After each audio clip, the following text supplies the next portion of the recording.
Oh, hello. Shintigercurl here, that dude in the straw hat, bringing you yet another awesome video. It's Wednesday night. You know what that means? Time for some lucha underground. That's right. Sorry that I missed last week, but things came up and I was unable to record for a while, but I'm back, and hopefully better than ever. But anyway, I got my notes. Let's get started. We have 4 matches tonight, and we start off with a nice little vinaigrette a nice little vinaigrette of Ian Hodgkinson, aka Vampiro, and his protege, Pentagon Jr. And we find out a little bit more about the psychology of what's going on with Vampiro and his mind. It seems that Vampiro was another side of Ian Hodgkinson that we just didn't know about. And that is Pentagon Jr.'s maestro. But anyway, we open up with our first match. Jack Evans versus the Darewolf, PJ Black, or as you would know him in the WWE, Justin Gabriel. This was a short match, but it really could have benefited with a little bit more time, but you got an hour-long show. You can't really do as much as you would like. These two really should have got... I really wanted to see more of these two. I know I love Jack Evans, and I like Justin Gabriel, PJ Black, and they do work well together. Jack Evans cuts off a very, very good promo that makes him so much more heelish to the fans of the Temple, and also continues his rivalry with Drago. I mean, that's why Jack calls himself the Dragon Slayer now. The end comes when Drago, looking very, according to Max Striker, very Lucifer-esque in a big-ass mask, spits some mist, trying to hit Evans, but hits PJ Black, and Evans picks up the win with his unique version of a backslide. So yeah, Jack Evans picks up the win. Next up, King Cuerno, the Gift of the Gods champion, takes on Killshot. They had a pretty nice rivalry in Season 1, but let's see if they can pick that up. This was an awesome matchup. I love King Cuerno, and Killshot has been growing on me since his introduction along with the Mac. Haven't seen much of the Mac lately, or Big Rick for that matter. But anyway, I like Killshot. These two tell a very interesting story in the ring. The psychology is excellent in this match, where these two men who have bizarre and unique in-ring styles and all about the hunt. So it was the question was, who was the hunter and who was the prey? It was a very back and forth contest, but in the end, the thrill of the hunt gave King Cuerno the win. And then he was about to go for the kill of the hunt until Phoenix came in to make the save. This feud between King Cuerno and Phoenix, not over by a long shot. I want to see some more. Backstage, we get some nice little vinaigrettes from Dario Cuerno and his brother as he talks more about his past and about his mother. I had to miss some of it because my mother was kind of sick, so I missed most of it, but the parts I caught, they were pretty good. Story building from Lucha Underground.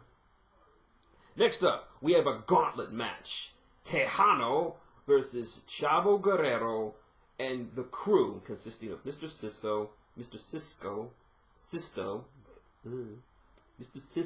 I can't pronounce his name, Mr. Sisto, and Carlos Cortez, I think that name is.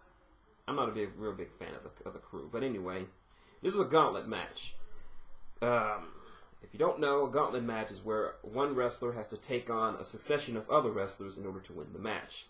If he loses even once, the match is over.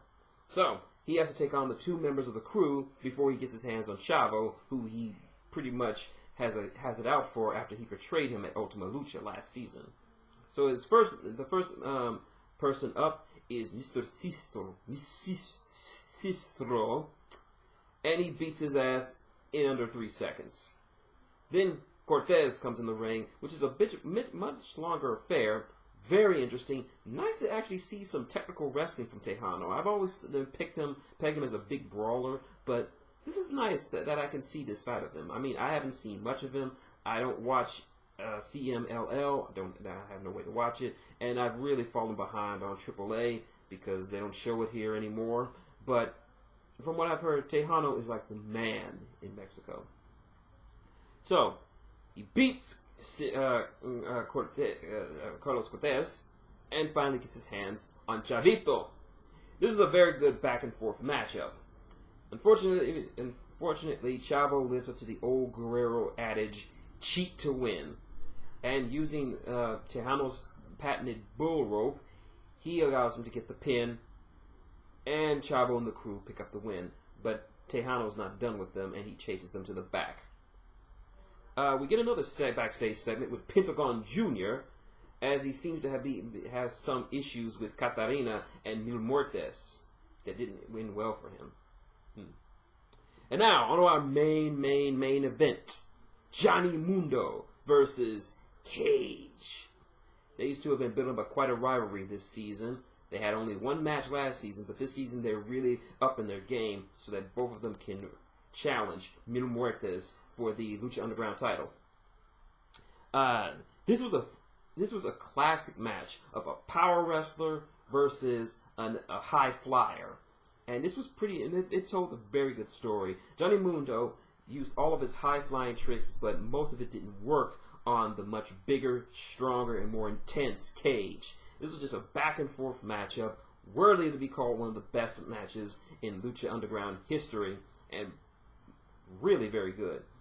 The end comes when Johnny Mundo gets some help from a new female luchador named Talia. Sorry, I can't remember her name. It starts with a T. But yeah, she throws a pipe into the ring. Mundo takes the pipe and bashes Cage over the head with it. 1, 2, 3, he wins.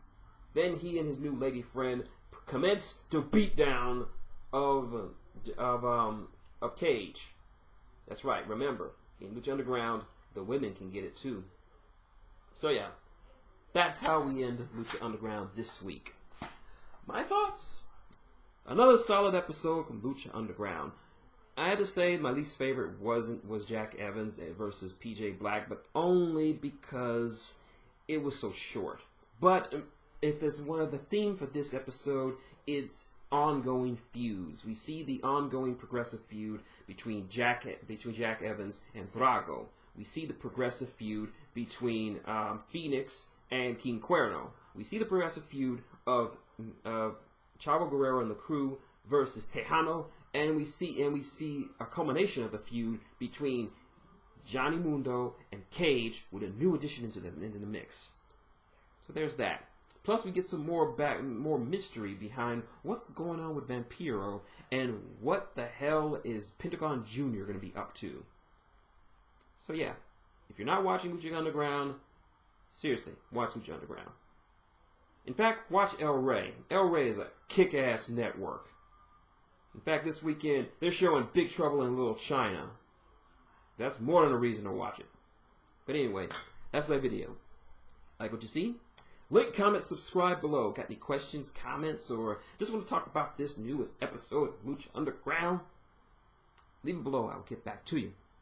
You already know how to support the channel. I'm not going to say it every episode. You want to follow me on Twitter? Hashtag Captain Luffy. So, until next time, it's Shintigercurl, that dude in the straw hat, saying good night, and orange soda's good.